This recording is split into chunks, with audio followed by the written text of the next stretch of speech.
Life through the eyes of a 9-year-old. I got another story this morning. Oh. My 9-year-old and 14-year-old are off school today and Monday because of work or teach days, and then President's Day is on Monday or whatever. I was like, it's cool. And so we had to drive since my son will not drive the minivan. That's a whole. We gotta get into that. That's a thing. But he's liking it now because his school doesn't start till 8:20, and so I got to drive him at 6:45 because we start our show here from 7:30 to 9:30 on the Tony Curry Radio Network. And I'm like, I can't be late for work. This is how I make my living. Right. This is how I put food on the table. You need to have your ass to school by 7:15 so I can get back to work.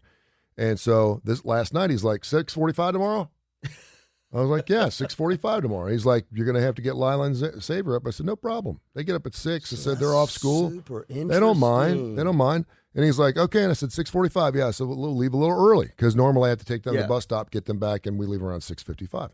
So I said, no problem. So we're driving. So on the way back, Lila, my 9-year-old, who's thrown out some incredible questions. 9 going on 30. Everything from homosexuality to, it's all out there. She says, Dad, are you dating yet? And I says, welcome to divorce, man. I says, no.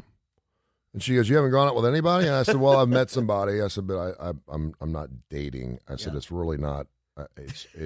I'm not in a hurry. It'll happen when it happens. I said, right now I'm dating you guys. And she laughed. I said, you are my love. And I said, I'm just enjoying between you and my work right now. That's all I got time for. I said, if something comes around. Now, listen, a lot of people say, I'm not interested in dating right now. I'm not interested in the love life. I'm not interested in meeting anyone. And those are people that just haven't met the right person. Because when that person does come into your life, it's amazing how you'll start carving out time. All I want to do is work, take care of my kids. Next thing you know, I've met this beautiful woman who's really turned me on, and she's just a wonderful person. And I'm finding time on Tuesday nights. But that hadn't happened. And if it doesn't happen, it's fine. So she says, what's the age of the woman you're going to start dating? I said, well, I don't know who this woman is yet you're talking about. I said, but she goes, it's definitely going to be younger, right? And I said, well, I'm 50. Where did she get this? I don't know. I said, well, I'm 55, so yeah. I said, unless I'm finally hooking up with Julie Andrews, that I'm probably going to go ahead and just, I'll date younger because I'm 55. Yeah. And I said, when I was younger, in my 20s, I'd date older. When I was 18, I was dating 22-year-olds. I can't believe you're having this conversation. And I said when I was 25, it was cool to date like a 35-year-old. But then you get to a mesh point of about 35 to 40 where you start going the other way. Now, and she goes, well, why? And I said, because as you get older, it's cooler to date younger women. And she said, well, I see how you react to young girls. And I said, what do you mean young girls? She goes, well, like 25-year-olds. She goes, I can see you dating a 25-year-old. And I said, well, if the opportunity affords itself and it brings it up, I said, I certainly would say no. I wouldn't say no. I said, but I would have to be really careful because a 25-year-old woman's going through a lot of different things than, say, a 45 or 50-year-old woman is.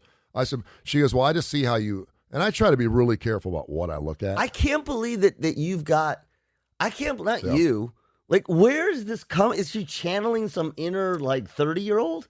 I don't know. She says, she says, I think she's probably going to be skinny, and I think she's going to have nice lips, and she's going to have fair skin.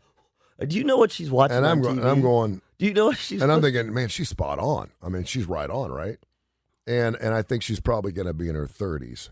That's probably what you're attracted to. She goes, I think you like all women. And I think you think that women are beautiful even when they're not beautiful. And I said, know what? I said, she's listening to the show. She could be. I said, you're right. I said, I find beauty in everything. I said, but she just said, but I definitely see you dating someone younger. And she said, and she's going to be hot. And I was like, she's listening to the show. I wish she was. She's listening to the show. I wish she was looking into a crystal ball. I was like, okay. So that's from my. This is a real good. It took all 17 minutes on the way home to explain what was going on. So listen, this is a really good. I don't know where this stuff's coming from her, which I'd be investigating that a little bit. I just think some interesting comments that a 9-year-old. I don't think she's getting it from her mother. I don't think she's hearing anything from her mother. Well, then I want to know what she's watching on TV or looking on her phone, because that's not.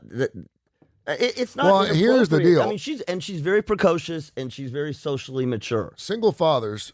I speak for single fathers everywhere. All single fathers. I'm newly divorced, right? And so when you can't look you can always look at other women when Right. you're married, okay? You can't gawk, obviously.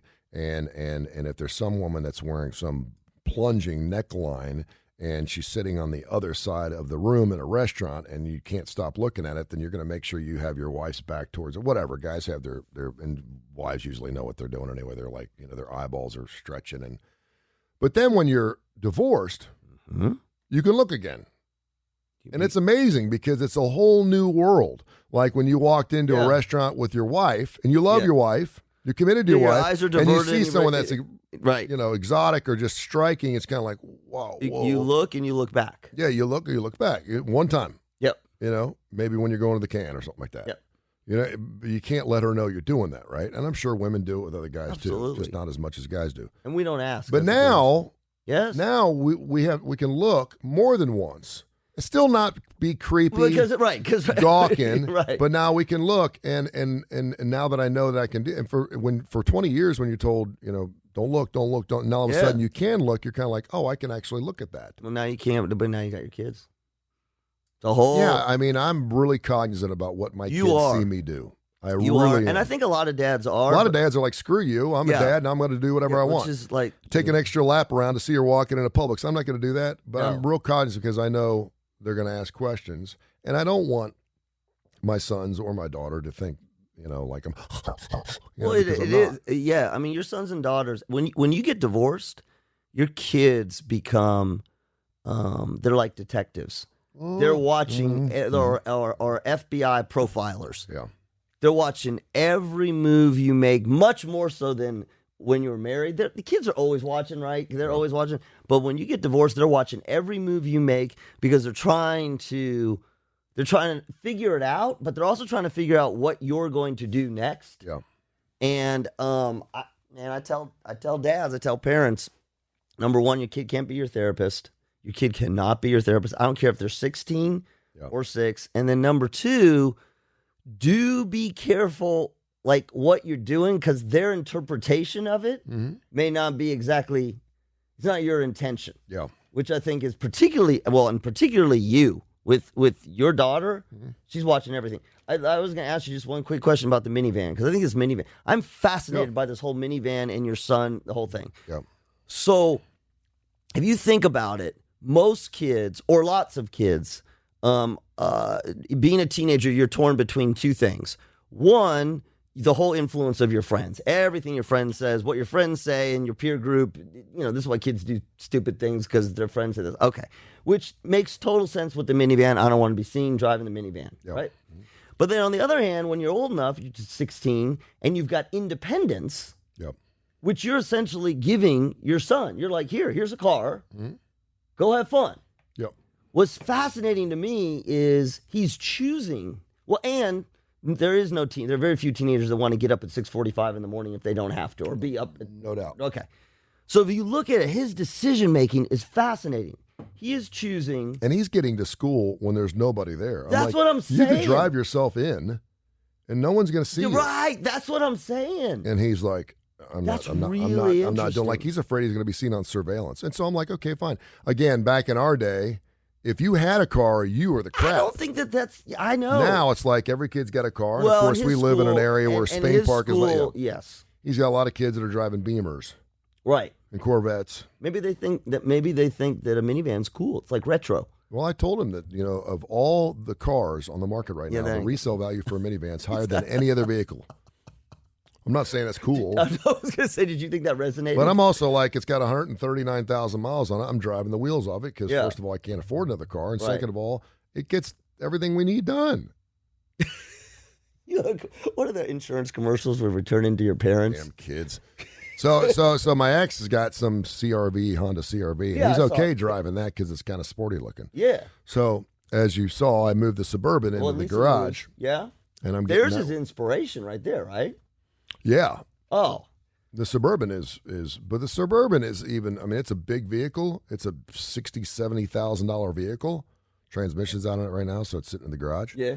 But that thing's got all the bells and whistles on it. He likes that. He's like, I'll drive that until we can figure out. And I'm like, I'm sure you will. Well, keep working. Yeah. Keep packing groceries.